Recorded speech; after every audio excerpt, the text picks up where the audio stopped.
지금 아이들은 그런 놀이를 생각하지도 못할 텐데요. 제가 어렸을 때 참 재밌는 즐거운 그런 놀이를 한번 생각해 봤습니다.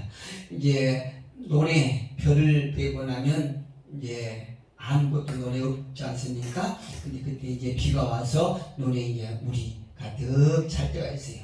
그럼 그때 아이들이 놀이가 할 게 별로 없기 때문에 물이 많은 논에 바가지로 배를 만든 거죠. 손바닥만큼 잘라서 바가지, 빈 바가지로 거기다가 종이로 돛을 딱 만들었어요. 꼽아서 돛을 만들어서 그걸 배 띄운 거예요. 근데 그 배는 특징이 뭐냐면 바람 부는 대로 가는 거예요. 바람이 동쪽으로 불면 동쪽으로 가고 서쪽으로 불면 서쪽으로 가고 바람 부는 대로 배가 가고자 하는 그 방향대로 절대 갈 수가 없는 거예요. 오직 바람에 따라서 외부 환경에 의해서만 움직이는 배가 그 바가지 쪽 배였어요. 그때 일을 생각하니까 참 새롭습니다. 오늘 본문의 1절을 보니까 하나님께서 노아에게 이렇게 말씀하십니다. 여호와께서 노아에게 이르시되 너와 내 온 집은 방주로 들어가라 이렇게 말씀하세요. 방주로 들어가라는 거죠. 오늘 제목을 내가 내 앞에 의로움을 내가 보았다 라고 말씀하시는데, 오늘 말씀의 제목은 하나님 앞에서 의로운 노아입니다. 하나님 앞에서 의로운 노아. 많은 사람들은 자신들이 선한 일을 할 때 의롭다고 생각하는데요, 세상에서 아무리 의롭다고 생각하는 것도 예수 밖에서는 의로운 것이 절대 될 수 없습니다. 하나님 안에서 의로운 거예요. 그래서 오늘 제목을 하나님 앞에서 의로운 노아라고 이렇게 정했습니다. 방주는 어떤 데일까요? 오늘 하나님께서 노아의 가정을 향하여 너와 내 온 집은 방주로 들어가라 이렇게 말씀하시는데, 방주는 어떤 배라고 생각하십니까? 방주를 우리가 흔히 얘기했을 때 항해용으로 생각하시면 안 돼요.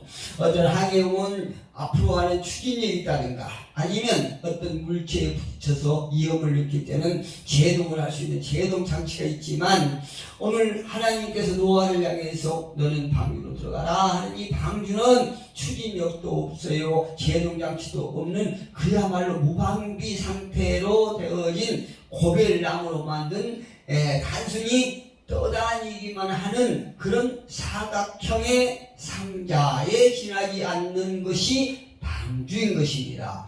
그런데 그 방주 안으로 노아와 그 가족을 들어가라고 이렇게 말씀하신 거예요.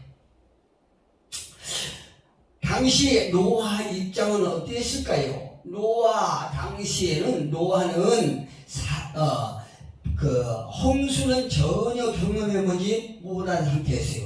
그런데 오늘 본문의 4절에 보니까 노아에게 이렇게 말씀하십니다. 지금부터 7일이면 내가 40주야를 땅에 비를 내려 내가 지은 모든 생물을 지면에서 쓸어버리라 이렇게 말씀하시죠.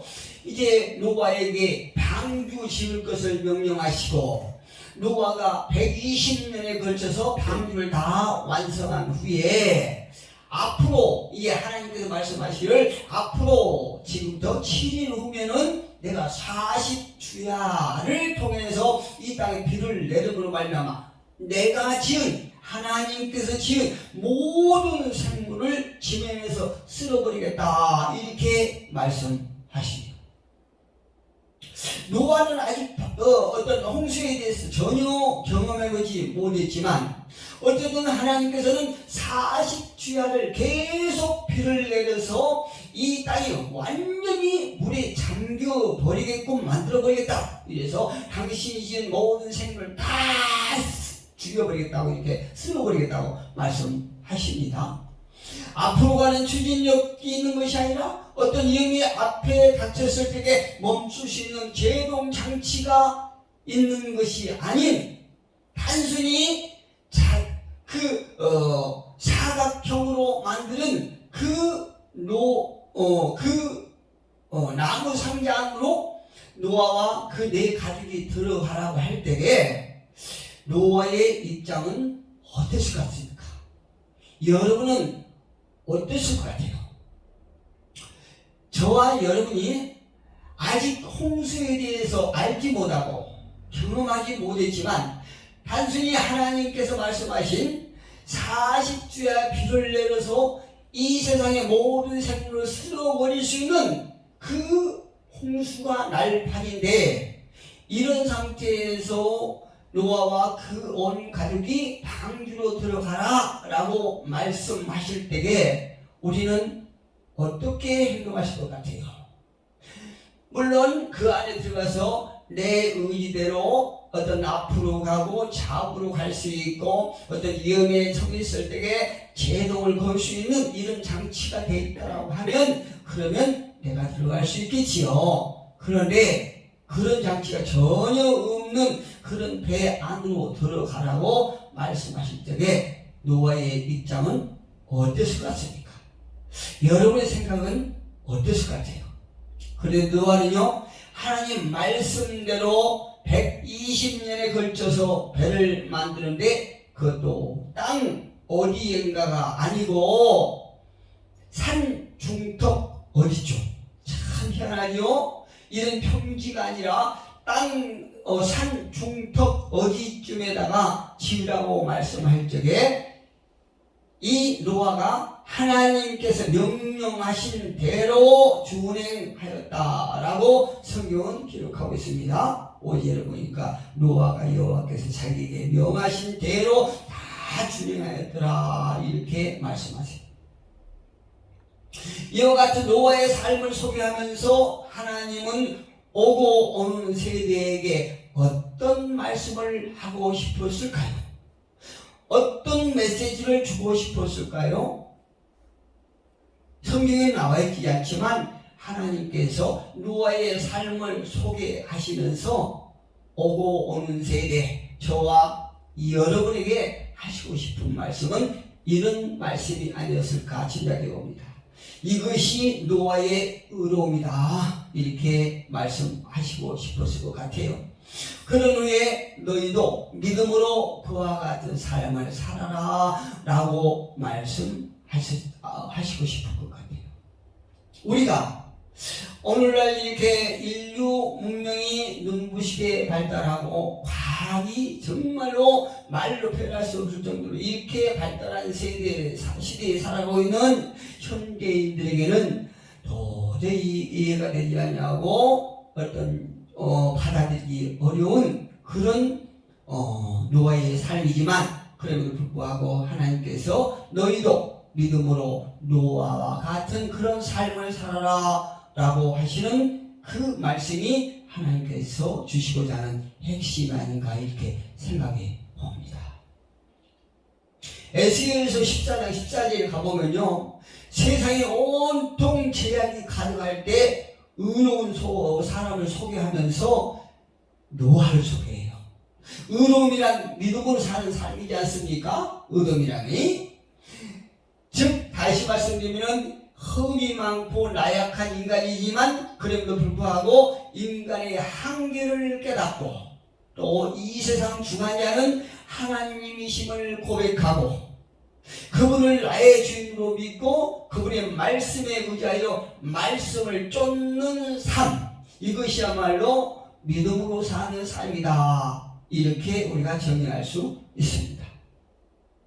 저와 여러분은 오늘 노아의 삶을 통해서 믿음의 삶을 살아가기를 주님의 이름으로 축복합니다. 하나님 말씀하세요. 의로움을 보았다. 말씀에 주시는 것이 아닐까요?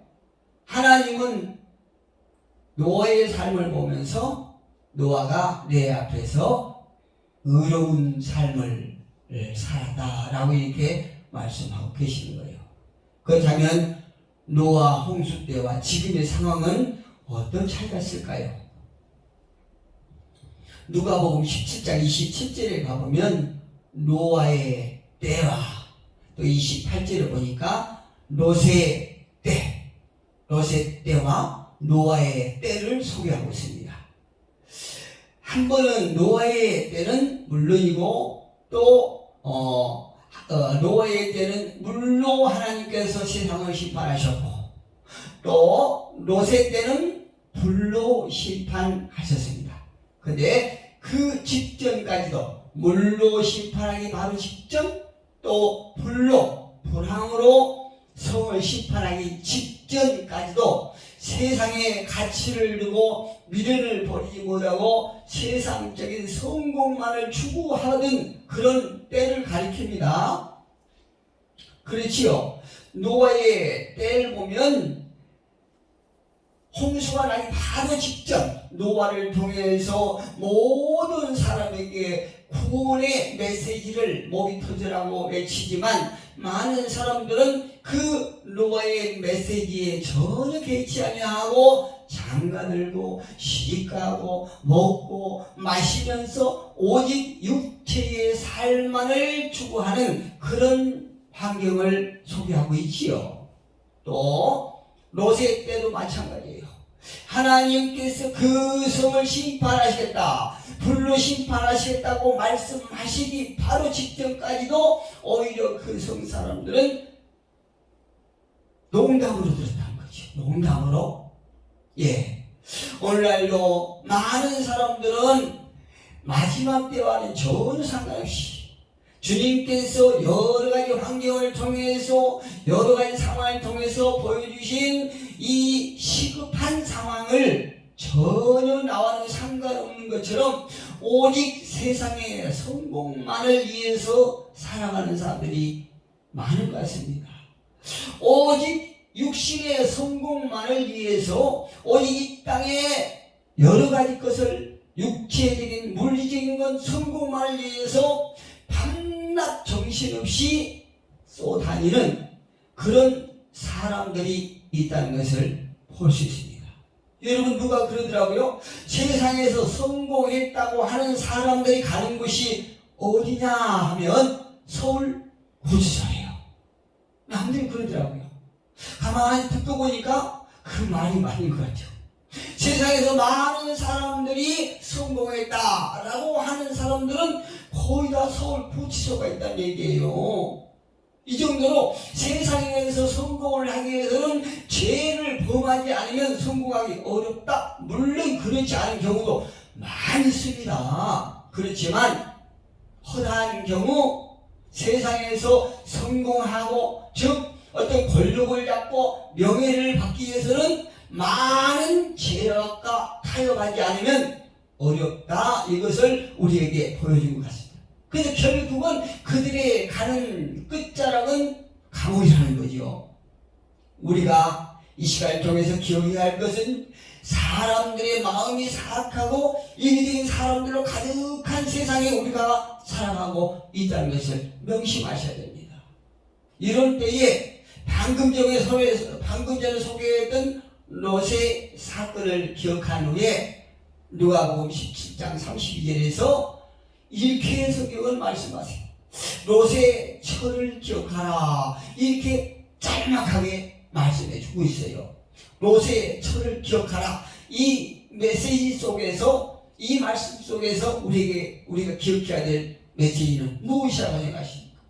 이 세상 것에 미련을 두지 말라. 이렇게 말씀하고 계시는 것이에요. 어제 어떤 목사님하고 잠깐 대화할 시간이 있었는데요. 그 목사님이 말씀하세요. 그 목사님 말씀 들어오면 아주 충만하시거든요. 근데 그 목사님이 한참 이렇게 어떤 세미나나 이렇게 말씀 공부를 하러 다니시면서 경험했던 그 경험담을 잠깐 말씀하시는데요. 옛날에 그 별세 신앙 있지요. 별세신앙. 이중표 목사님 세미나를 갔었는데 이중표 목사님이 이런 말씀을 하시다는 거예요. 이 땅에는 많은 어떤 목사님들이 계시는데 그 목사님들 중에서 대형교회 목사님들, 많은 성도들을 거느리고 또한 물질적으로 아주 풍부한 윤택한 이런 목회를 하는 목사님들이 나중에 하나님 나라에 가기가 어렵다고 말씀하세요. 왜 그럴까? 그 목사님이 궁금했다는 거예요. 그런데 알고 보니까 이 세상에 많은 것들을 두고 가기가 어렵기 때문에 그렇게 목숨 끊기가 어렵다는 것입니다.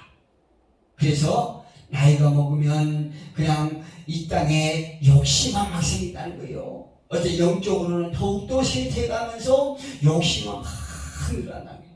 그래서 그 목사님이 농담 같지만 그럼에도 불구하고 이 땅에 작은 교회, 작은 목회를 하는 교회 목사님들이 오히려 행복하지 않겠나 이런 말씀을 하셨다고 그래요. 근데 그 말씀을 듣고 보니까 노새의 철을 기억하라 라고 하신 성경의 말씀이 어느 정도 이렇게 배치가 되는 것 같더라고요. 성경은 인간들에게 주는 분명한 메시지는 무엇이냐 하면은 창세기 10장 12절에 보니까 노아의 나이가 600세 되던 해라고 하는 그 말씀을 기록해 놓고 있거든요. 여기서 노아의 홍수 때에 노아의 나이가 600세라고 하는 그 말씀을 기록해 놓는 어떤 이유가 있을까요? 이유가 있겠지요. 성경의 말씀 한자 한자가 모두 다 메시지이기 때문에 분명히 여기서 노아의 나이를 분명하게 이렇게 기록해 놓으신 이유는 있을 거라고 생각합니다. 그 이유가 무엇일까 생각했을 때에 이 노아 홍수의 사건은 숨길 수 없는 엄연한 역사라고 하는 그것을 보여주고 있는 것입니다. 그리고 구체적인 사건이라고 하는 것을 밝혀주고 있다는 얘기예요. 어떤 소고설이나 꾸밈이 아닌 실제 상황이었다는 거지요. 무엇이요? 노아의 홍수 때가 40주야를 물로 계속 내려서 세상을 쓸어버렸던 그 사건이 절대 꾸밈이 없고 숨김이 없는 구체적인 사건이었다는 것을 성경은 말하고 있는 것이에요. 하나님의 역사가 우리가 셀 수 없는 수만 가지의 거짓이 없는 하나님의 역사라는 사실을 잊어서는 절대 우리는 안 될 것입니다. 말씀을 정리해 보면요, 아까 그 소비의 방주에 대해서 잠깐 말씀을 드렸지요. 그런데 하나님께서 노아와 그 가족들에게 노아 내 가족은 방주로 들어가라 말씀하셨는데요. 그 방주가 우리가 알기로는 어떤 추진력이 없고 어떤 재정장치가 없는 오직 예후의 상황에 의해서만 갈 수 있는 그런 방주지만, 방주를 다시 한번 우리가 해석해 보면 영어로 보니까 ARK 이렇게 되어 있어요. 아르크 이렇게 됐다는 얘기예요. 아르크라고 하는 것은 사각상자를 가리켜서 방주요, 다시 말씀드리면 그 방주는 피난처이고 성스러운 괴라고 하는 의미가 있더라는 것입니다. 우리 모두가 살 수 있는 유일한 곳은 방주뿐이라는 사실이죠. 하나님의 말씀이 나의 삶을 지배하고 통치하는 삶을 살아야 되는 것입니다. 만약에 하나님의 말씀에 우리가 지배되지 아니하고 하나님의 말씀을 쫓는 우리의 삶이 되지 못한다라고 하면 우리는 세상의 여러 가지 제도를 따라갈 수밖에 없는 그 근성이 우리 속에 있다는 얘기입니다. 말씀에 따라가는 삶이야말로 사는 길이고 생명을 보존하는 기름을 믿으시고, 우리가 나의 나의 욕망을, 세상적인 욕망을 내가 절제하고 말씀에 의지해서 살아갈 수 있는 방주 안에서의 평안함과 또한 안정된 삶을 누리는 저와 여러분이 되기를 주님의 이름으로 축복합니다. 기도하겠습니다.